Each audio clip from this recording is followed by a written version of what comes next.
This is from Robert Kiyosaki in his book Rich Dad Poor Dad. First money book I ever read, probably nearly 20 years ago now. And this was the thing that stuck out to me most. I'm going to read you just one quote from the book, and this is the thing that revolutionized how I think about money. And it seems like not that big of a deal, but like let this sink in, okay?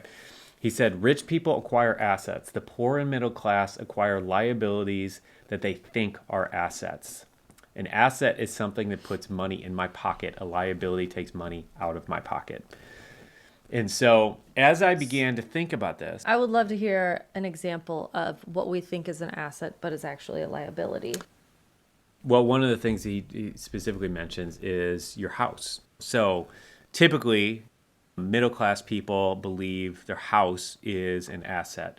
And yes, if you're calculating your net worth or your assets under management, as we like to call it, yeah, you will put that in the assets column. But Kiyosaki argues that I don't want to call anything an asset unless it's actually bringing money to me. So he would say that a rental property that is yielding me positive cash flow each month, as in it's yielding me $100 or $200 positive cash flow each month, that is putting money in my pocket. So he is taking it more to the extreme. He is. But Okay, yeah, interesting. but my point is that that's how the wealthy think.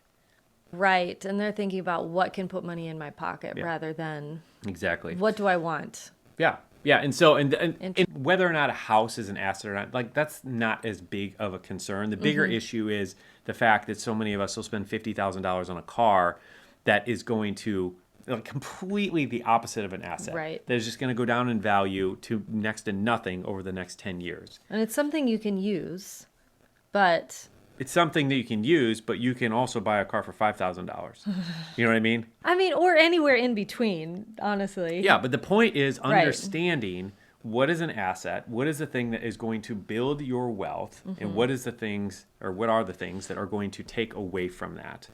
And that's the big takeaway. That's the aha that I had that made me think about car buying differently ever since. And it doesn't mean that we'll never have a nice car and that we'll always just drive hunk of junk beaters, You know, but Bob wants that Tesla. it does mean that I'm going to think long and hard about any car purchases that I make. Okay, well, this is one of the, this. I mean, this is interesting. This is a perfect example. Is like you've talked about the Tesla, and they're coming out with self-driving capabilities, and you're like, so you can basically rent out your car, or you can farm out your car for Uber or whatever, and your car can drive itself around, and you can be making money Yeah. while you're sitting at home on the Yeah. couch.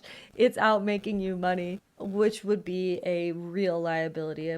Not a liability, an asset. I Asset, mean, yeah. this is how Bob thinks. These are the conversations we have all the time. I'm not even kidding. So, yeah, I came to you and I told you. So, Elon came out, and this was probably a couple years ago now, and basically said once all of his Teslas are fully autonomous and can drive by themselves, he's like, they're going to create an Uber competitor where yeah, like your car, like Knight Rider, will go drive around and pick people up and take them places, and then when it's done, it'll come back to your garage and just park itself, and your car will just be making you money. And Bob was like, I think we could get a Tesla. I mean, so that is really exciting to think about. Yeah. And yeah, like that changes the game. fascinating. Yeah. Because yeah, I'll spend $80,000 on a car if it's going If to it's pay going for to itself Make, yeah. and then continue to make our money. continue to make